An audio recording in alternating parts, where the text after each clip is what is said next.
podemos comprender el porqué de la ubicación de los signos zodiacales en el mapa celeste de la bóveda de un templo masónico. Cuando vosotros entráis por la izquierda, la bóveda, hasta si estáis mirando hacia el frente, es tal como veis aquí dispuestas las constelaciones. Todo esto no se hace porque sí, ya lo estáis viendo, no es porque haga bonito. Tras este viaje simbólico, vemos cómo todas las escuelas esotéricas, a través de los tiempos, giran en torno al símbolo de la estructura del código cósmico. Los antiguos egipcios consideraron a las observaciones astronómicas como algo de suma importancia desde el comienzo de su civilización, debido a la necesidad de tener un calendario preciso en una región donde la vida dependía de los ciclos de inundación anuales del río Nilo, y donde la capacidad de planificación en la agricultura era un requerimiento imprescindible. Sabido es la relevante importancia que el esoterismo tuvo para la civilización egipcia, al igual que sus estudios astrológicos. Evidentemente, todo lo que ellos tenían hacía referencia al culto de adoración. ¿A quién? ¿A Dios? No. A lo que ya hemos visto en tantas conferencias. Y que además no fue un invento egipcio, recordemos esto, no todo fue un invento egipcio, todo esto emanó de algo anterior a ellos. Y todo nos lleva a la Torre de Babel, después del diluvio. Sigamos, aquí tenéis el zodíaco de Dendera, los egipcios también utilizaban zodíaco. Aquí hay una parte de este escrito que voy a leeros, porque nos lo vamos a guardar para cuando hablemos de la fecha del retorno de Cristo. Pero quiero que lo leáis ahora para que algo ya os vaya quedando en la mente. Debemos señalar que entre los manuscritos del Mar Muerto que fueron encontrados en Qumran, se encontraba el manuscrito de Qumran 4Q318, calendario que contiene predicciones basadas en ciertos aspectos de la posición relativa de la Luna, pudiéndose emplear para ubicar la posición de la Luna en el zodíaco para una fecha determinada en el calendario hebreo. Este calendario está muy relacionado con los calendarios zodiacales greco-babilónicos y ligado a una tradición de sistemas de calendario desarrollados en Grecia y en el Egipto tolemaico. Por tanto, nos está hablando de que hay la Luna, algo tiene que ver, una cuestión zodiacal, pero que todo esto tiene una relación de calendario. Bueno, yo os lo dejo aquí, no voy a entrar en detalles, pero os iré dando pistas para cuando presentemos ese tema, que es tan esencial, vayáis captando el por qué todo lo que vamos a presentar como argumentación, y es mucha argumentación, va a sorprender a más de una persona. Pero no despreciéis lo que en este párrafo se está diciendo.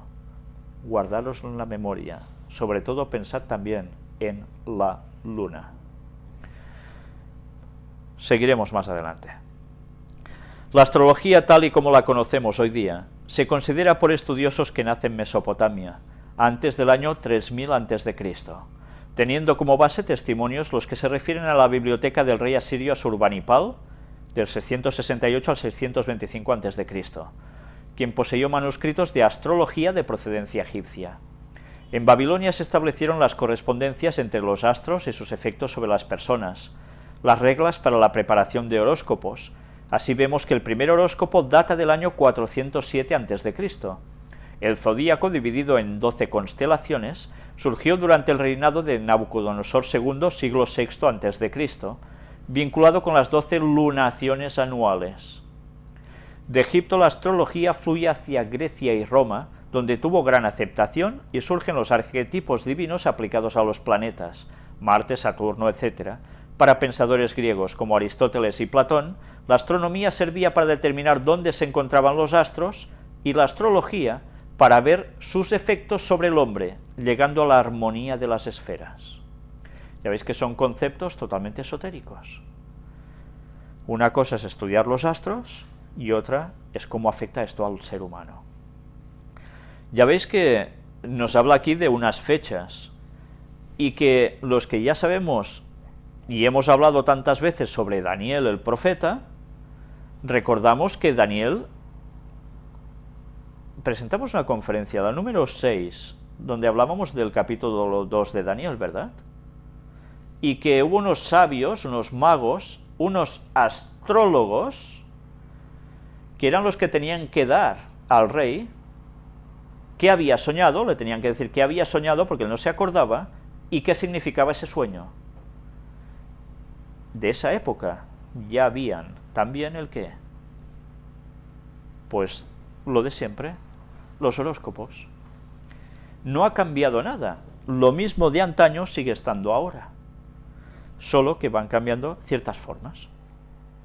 Aquí tenéis una imagen donde se muestra precisamente los manuscritos que aparecen en las tabletas, mejor dicho, las tabletas cuneiformes en el Museo Británico.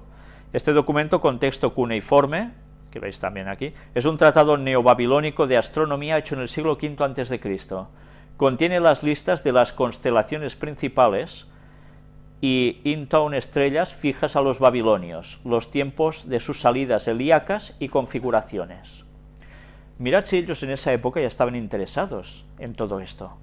¿Por qué creéis que hacían esto? ¿Porque les gustaba y veían que era algo muy positivo? Algo deberían notar ellos, ¿no?, para que hiciesen esto y fuese tan arraigado en esas culturas. Bueno, ya iremos viendo más cosas al respecto.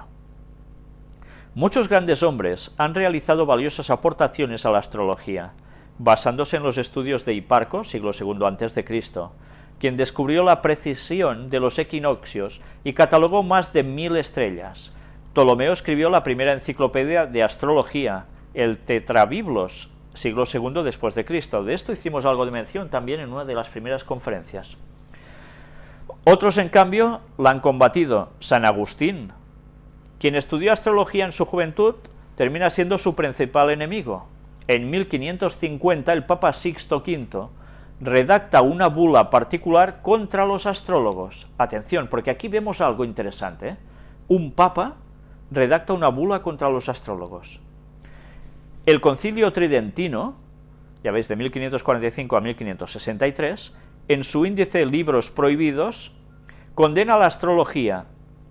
En 1582, la bula Inter Gravísimas de Gregorio XIII, por la que reforma el calendario estableciéndose el calendario gregoriano. En 1586, la bula Coeli Terrae Creador de Urbano VIII, por la que se condena oficialmente la astrología. En 1631 se condena la astrología judiciaria por herética, pero autoriza su uso para navegación, agricultura y medicina en el derecho canónico. Luego, en el Códice 1.18 se condena la astrología. Mirad qué extraño. ¿Cómo puede ser que haya, a partir de una cierta fecha, algún papa que empieza a decir de que todo esto es condenable? Pero curiosamente no se hace nada para quitar todos los signos zodiacales que ya están puestos, y como están constituidas sus iglesias y catedrales, que es exactamente más de lo mismo. ¿Cómo puede ser esto? ¿No se les ocurrió dar unos golpecitos y romper los signos zodiacales? Claro, dices, bueno, tirar un arco de punto medio de ese tipo, de punto real, claro que hubiese sido un desastre, ¿no? Porque cae todo el edificio prácticamente, una gran parte. ¿Solo por esto? ¿No tocaron absolutamente nada? ¿Solo se remitieron a hacer bulas contrarias a esto? ¿No es extraño todo esto?